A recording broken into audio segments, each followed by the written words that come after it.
Hi అండి, నమస్తే. అసలు రాధా మనోహరం చెట్టు చిన్న టబ్లో వేసాండి, 100 రూపీస్ టబ్లో. అసలు ఎంత బాగా వచ్చిందంటే చాలా బాగా వచ్చింది.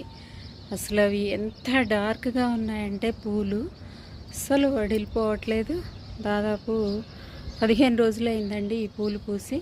కంపల్సరీ మీకు అవకాశం ఉంటే మాత్రం తెచ్చి వేసుకోండి.